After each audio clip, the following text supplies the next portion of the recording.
What's up, guys? In this video I'm going to show you how I save old rusty Toyota pickups from the scrapyard. So to start things out, I don't know where you guys are from, but here in Pennsylvania these things rot out like crazy. So to find a good one is very difficult, and you almost have to either go down south or out west to find a good one or deal with the rust. But the majority of them, have been scrapped for frame issues or other things that people thought were beyond repair. But I found ways that you can save a lot of frames and a lot of trucks from the junkyard, but there's still going to be frames that you can't fix. Obviously, if you have a 3-foot section rotted out there, you could save it, but it's going to be a lot more difficult than what I'm going to show you. Actually, in some cases it might not be, but here's a way that I found works and will hopefully save trucks from the junkyard. A lot of people I know have said I should start fixing frames for people and try to make a business out of it, but honestly I feel like there's too much liability in that. Not that I feel that the way I'm fixing frames is going to fail. Anything can fail, but it's just not something I want my name on. That's a big deal. Your frame holds everything together, but the way I fixed frames has always held up for me, and I'm not easy on stuff. So I think it'll be fine if you just use common sense and take your time and do it the way that I show you, or there's probably other ways. This is just one way. So this is how I fix frames. And this truck I'm leaning on here, the owner was told by many different shops it was uninspectable and there was too much work and it was deemed unfixable. So he, like most people when they hear that, were not happy, but he decided to part with his truck, and the guy was going to part it out that I got it from, but I couldn't let this thing be just torn apart or parted out. Now it does have 300,000 miles, but it's a 22 RE, and if you have Toyotas or have had Toyotas, you know that those engines just run forever. Now 300,000 miles is a lot for anything, but it still runs great, and the frame was the major problem here. So I'm going to show you. I already started plating this frame before I decided if I'm not going to help people by fixing their frames, at least maybe I can help them by making a video and show them how I've done it. Now obviously this is just how I do things, and I'm not taking responsibility for if something happens to you. So just use your own judgment, but if you follow the things I show you, I think you'll be fine. Now before I show you the truck I'm already currently repairing, I figured it'd be a good point to start out with a truck I already repaired, just to give you an example of what it could look like when it's all together. Now this is my 1985 Toyota 4x4 straight axle truck. When I found this thing, frame was like split right behind the cab. I guess the previous owner was trying to pull a tree down, and the frame was so rotten it started to pull apart. Now it had not split yet. The guy had it held together with banding, and I think he had a plate bolted across it or something. It's been a while now, but this thing was a basket case, and unfortunately nobody wanted to fix it. Now where I'm from, straight axle Toyotas, factory straight axle Toyotas, are pretty hard to find, and I just didn't really want to take no for an answer. So this is what really started my whole frame fixing journey. Now I fixed other small spots in frames before, but this was the first major job I took on. This truck was actually a lot worse than the next truck I'm going to show you that I'm currently fixing. And I'm going to try to put a clip in that was cell phone video from when I fixed this truck.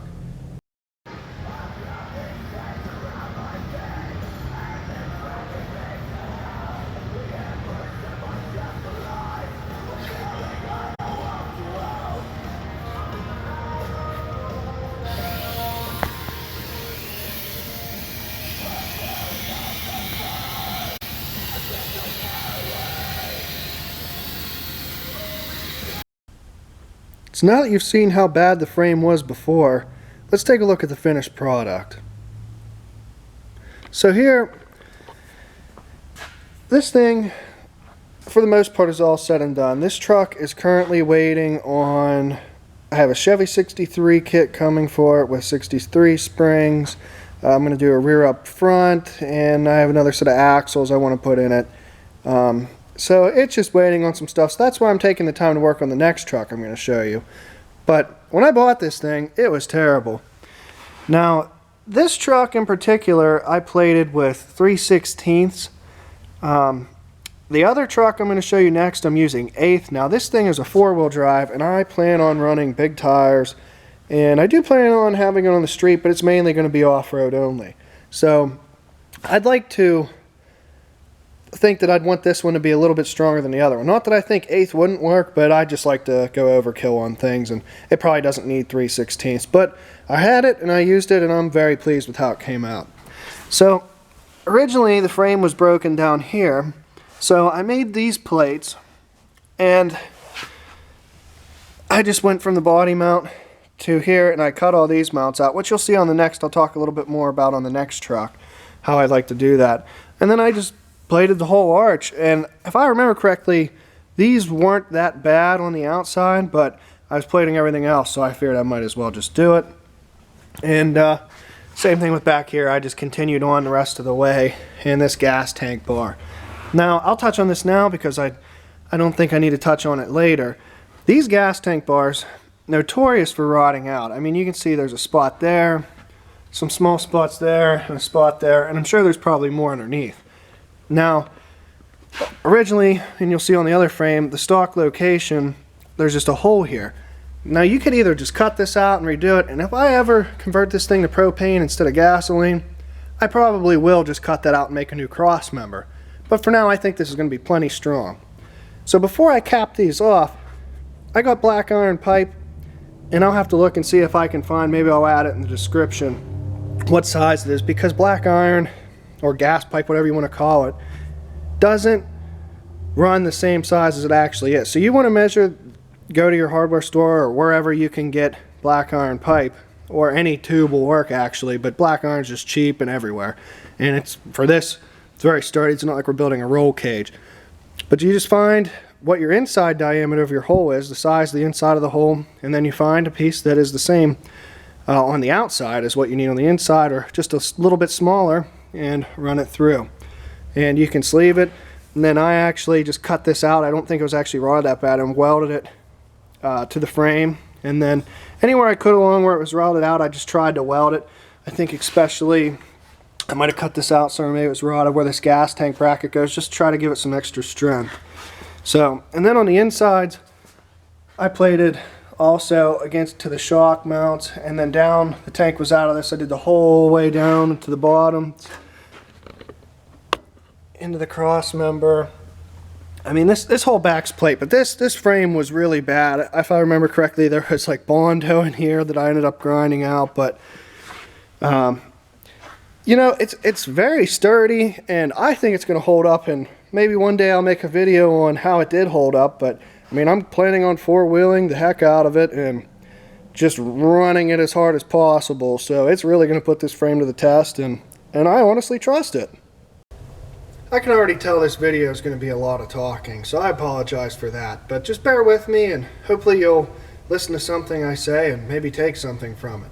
So, first thing you should do if you have a frame problem, you should identify it. And chances are it's going to be in the back of the frame. If it's in the front of the frame, well, good luck to you. But unless that front cross member goes behind the bumper, below the rad, I mean, those aren't that bad to fix. You can just fix that with some square tube, or you know, some angle, or however you'd like to fix that. But chances are it's going to be in the back on the arch, or behind the gas tank, or right behind a cross member. Now, the first thing you want to do, pull the bed, get it out of your way, just so you have more room to work, and then wire wheel the whole frame. Now, the truck I just showed you, my 85 truck, I only wire wheeled the parts I thought were problems at first. Then after I plated half the frame, I realized while wire wheeling I was putting more holes in the frame. It was very thin in some spots. So I always wire wheel. Now, I tried needle scaling frames, but these frames can be so thin, I mean, you can just put holes all through a not that bad frame with a needle scaler. So I just like using a cup wire wheel and a grinder. Now, some tools you're going to need to do this, I mean, you can do it as simple as you want. I like to use a 220 volt MIG welder. I'm sure you could do it with a 110 if you used a couple passes on it, but I have the opportunity to use the 220 volt, so that's what I like to use. Now, you're going to need a grinder and obviously some plate, like I said, 3/16, or I'm trying 1/8 on this truck just because it's a two-wheel drive. So grinder, welder, you know, just whatever PPE you want to use, you know, glasses obviously when you're grinding. Now, after doing a few frames, I have purchased a plasma cutter. It speeds up the process quite a bit, but you don't need one. I've used angle grinders on many frames before. So let's get into what we do here. Another thing you're going to want to keep cardboard to make these templates I'm about to show you now. So let's get into that. The thing you got to do is identify where the problems are in your frame. Now this is actually the better side, even though the holes do run the whole way to the cross member. The side that I'll show you later that I've already plated was much more rotted. I mean, it was past that hole probably. Now the gas tank bar is bad on this one, and unlike the other frame on my 85, I am going to not plate the outside up here because it's still good, and I'm just going to clean this hole out good and sleeve it with black iron and weld it like I showed you on the other one. But so we've identified this issue here, and this works for anything. Now I always start with a big piece of cardboard and take a rough measurement of where I need to go and an idea of how much elevation there is from, you know, the bottom here to the top here at this bar. Now I always like to go to the bar if I'm doing a whole arch, and in this case, I mean, the rust ends right there, so you might as well just go the rest of the way. And if it'd be on the other side where the shock mount is, I would just go to the shock mount, unless obviously it was rotted in between the bar and the shock mount, because I feel like that shock mount is sturdy. I mean, it's the thickness of the frame there plus the thickness of the shock mount, so that gives you a good place to fasten your plates. So you take your cardboard and you get rough measurements, and then you lay it in place and you find out what you need to account for. Now bear with me as I get this into place. But so I decided I wanted to get, oh, there we go, that's a little bit better. I wanted to get it pretty close to there. Now you're wondering probably how you're going to close this gap up. These frames are thin enough, I usually just take a big hammer and just indent that a little bit so my plate will lay flat, and then run the whole way to the cross member up front. And then really on this one, the only other thing you have to cut out is just an area for your leaf spring hanger, and you can see it's all rotted behind there. So the plate I've already made, but the plate you would be making, you know, if you connect it to there, you never really have to worry about anything rotting out. And I'll show you on the other side I've already finished. I always then, even if it's rotted there, I try to make the plate get as close to the hanger as I can so I can just bridge that with weld. Because at the end of the day, I mean, you don't want your leaf spring ripping out. You know, more importantly, you don't want your frame breaking in half, but you got to just take everything into consideration. Now, a lot of frames, the bottom will be bad, and I'll show you on this other side, it is bad, and I'll show you how to get to that in a minute. So you take your plate, or your cardboard, and you'll lay it out on your sheet of plate, and you'll trace out whatever you're doing, and you can cut it out with an angle grinder, plasma cutter, whatever you want to do. Plasma cutter, again, is my weapon of choice. And you cut out an exact replica out of steel.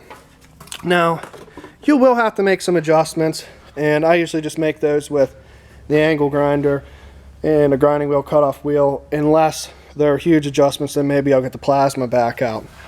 So once you get a cut, you know, just like we had the cardboard in there, you fit it exactly how you want it until everything sits good, how you like it. And I get a C-clamp, and I'll just clamp one spot, and then, you know, tack it there. And you'll notice the plate doesn't really sit exactly right. I mean, the plates could be warped, the frame could just be slightly off.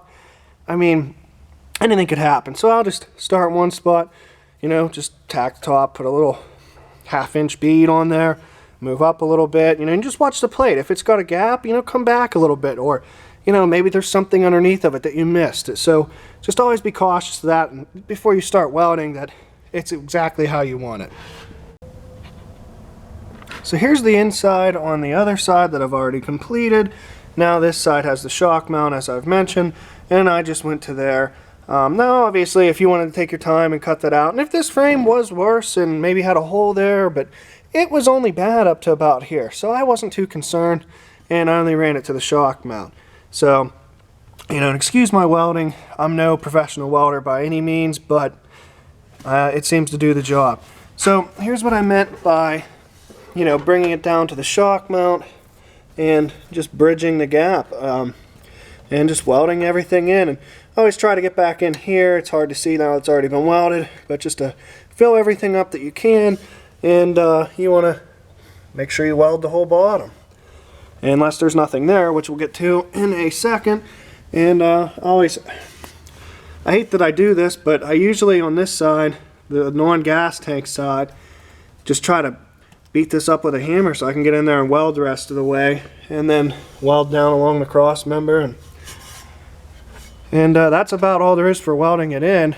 On the outside of these frames, I like to take a little bit of a different approach. Now down here below these two bed mounts, normally, and I'm sure if you have your truck there, you'll see that the mounts go almost to the bottom, you know, maybe 1.5 inches above the bottom. But what I do, I cut them the whole way out, and I can't remember exactly what's here. I wish I wouldn't have cut them out before and I could show you, but there's some kind of a reason that I cut them up to this height. I'm not sure if that's where the weld ends, or there's a seam in this mount or something, but there's a reason that I do that. So I cut these out, and then I grind the welds off and give myself a nice big area for plate, and especially because a lot of times the frames will be rotted up, you know, that high, and if you ever run into it, I mean, you might have to make your plate go the whole way up, but each frame is a little bit different. So I cut these bed mounts out. Now, I don't plan on hauling a lot with these trucks. I mean, they're just little Toyotas, but even at that, I still think that this would be fairly load bearing, because I didn't take that much out of these mounts. Now, use your own judgment on that. If you haul a lot, maybe you'll want to add gussets later, or find a way around cutting these out, but I'd rather have it not fold in half and lose a little bed capacity than not. So again, I just try to include weld the mount in on the outside. Now on that one, again, I could have took the time and took that out, but it wasn't rusted there. So this one wasn't as bad. I didn't worry about it. And again, I try to always bring it into the mounts too, because that's strength there. That's double the steel. So just keep that in mind. Now down here, I have to still make some more plates. You can see the rot continued. So I stopped there, and I'm going to make a plate that gets close to butting up here, runs under the body mount. I'm going to attach to that, and then bring it up, and I'll probably, bring it 3/4 of the way up the frame and out a little bit further, just for extra strength, because if it's rusty here, it's probably thin back here too. Now the bottom of this frame is also pretty rusty. So what I do, and now this plate, this isn't that great of an example because I stopped here, but the inside plate, you can see my welds go to here, to the cross member. So what I do, I always do the outside first, and then that way if there's any welds hanging down, I can grind them off, and then I just make a piece of plate the same width as the frame and run that, and you got to just see what you got to work with. If it's rotted up into here, run it up into your leaf spring mount again. If it's not, just go up to where there's good steel, a decent way on good steel. And same way with going forward, you just go down to wherever you get good steel. And in this case, I got to go a good way, but and it's all about just using judgment. Down here, this frame's solid as can be. You can see in it. Now, I know I forgot it, but hopefully you've already realized pulling the gas tank out. So a lot of times you'll have tank bolts break off, and that's not that big of a deal. If they break off, you can just remove the nuts that are welded on, and then I usually just put nuts on top with lock washers. Now you could weld nuts back on, you can do whatever you want, you can however your heart desires. Same with the inside, it's not hard to cut them right out and put nuts there. So it's as simple as that. Don't be afraid to take your gas tank out, do the repair right, and make your frame strong. I know some of you are probably thinking this seems like a lot of work, and truthfully it is a lot of work. It's not a quick job by any means, but when you think of how much would it cost you to replace a truck, in my opinion it's worth the work. So I just want to show you, these are just scraps of cardboard I have laying all through here, just from this frame. Now I have some templates here I wanted to show you, some from this frame, some from the other frames, and if you just take it one plate at a time, and obviously you have to kind of think ahead, and I can't make this plate hang down way more than the others because I have to attach the bottom. You just, whatever your situation is, this doesn't have to be Toyota frames, this could be any frame, or fabrication projects in general, but like this is a general template I made. And I always make notes on it, times 2, 1 for each side, and and apparently I must have made this template maybe a little bit big, so I had follow on the line, you know, or sometimes I'd say, you know, on the inside of the line or outside of the line, you know, just to try to save myself some grinding down the road. But, you know, I mean, this is just an example of that one, and then what it turns into is steel. And here's some other ones I had. I think this was a plate from the other truck that went underneath the frame and had to go around a mount. This one, I can't remember exactly which side it was from, but it had to go over something. So you know what, you just take your scissors or razor blade or however you want to cut your cardboard, and these are just examples. I mean, you don't have to do it exactly how I did. Just use your own creativity. And sometimes it's as simple as just a straight piece, you know, and that probably went on the inside of one of these. The hardest part is just taking your time and keeping your patience. And you know what, like I said, it's a ton of work, but I really think it's worth it. And you know what, and some things I've learned to save time, like this, you know, I've always make notes. You make one template for both sides.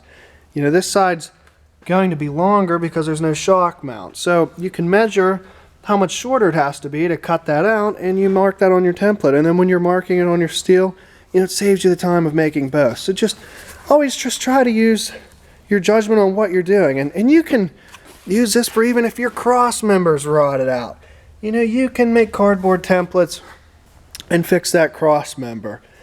So the possibilities are endless on what you can do, and just don't let yourself get overwhelmed, and work through it, and eventually you will get done, and it will be very satisfying when you are done. But in the middle of it, it can be a challenge, and you're going to say, why did I get myself into this? But again, I want to apologize for all the talking in this video. I know there's not that much excitement, but I didn't want to go into repairing other people's frames, so I thought this is a way I can get hands-on through the internet and show people how to save their trucks.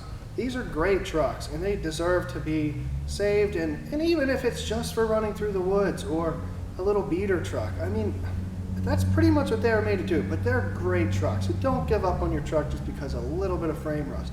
Now, there are some frames that are unrepairable, like I mentioned earlier, and that's where your judgment's going to have to come in. So at the end of the day, I just wanted to end this video off with a couple other notes I thought were mentionable. These frames, some people think, oh, we'll undercoat or paint the outside of the frame. The majority of the time, they rot from the inside out.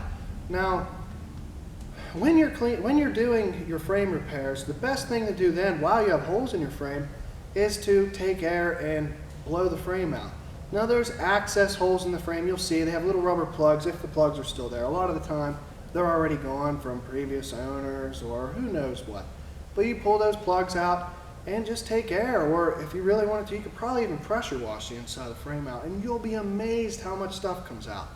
And what happens is, over the years, moisture, water, everything else comes in through the front of the frame, lays inside of there, and then eventually creates scale. That rolls down to the bottom, that holds moisture even more, and that's why the bottoms of the frame start rotting out.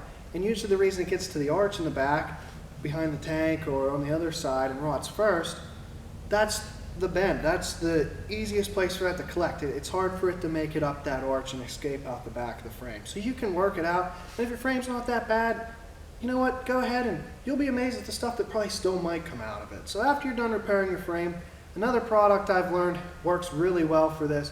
I like to take fluid film. Now, I'm sure there's other things you could use, but fluid film is available where I live, and I just spray it inside the frame. Now, you can use the access ports and fish a hose in there, whatever you want to do, but if you coat the inside of the frame, that's even better in my opinion. Now, obviously you want to keep paint on the outside, but it's better than I think painting the outside, because chances are the inside is where your rust is, and if you could see the inside of your frame, you'd be amazed how bad it is. So if you have any questions, feel free to comment them. I'll try to answer them the best I can. And again, I'm no professional, but this has worked for me many times, and I've got a lot of friends that have used this method or similar ones of their own to fix their frames, and have had great luck. So hopefully it helps, and hopefully you have gotten through all this talking, and maybe you've learned something from this. Now, I know I haven't posted a video in, probably almost 2 years now, and I mean, life's just gotten crazy, and jobs have changed and things, and I'm starting to get time again, and I'd like to start making videos again. So if there's anything you'd like to see, like I said, this 85 truck here is going to be getting a lot of different things over the next month, 2 months maybe, and I could definitely make videos, you know, the 63 swap, or you know, how I plan on doing my rear up front, and if you want to see any of that, let me know. I still have plenty of abundance of geo trackers I've been running. I just haven't made any videos of that stuff, and if there's anything you'd like to see on one of those, I can try to do that too. So comment if this helps you, like it, and subscribe if you want to see more. Thanks.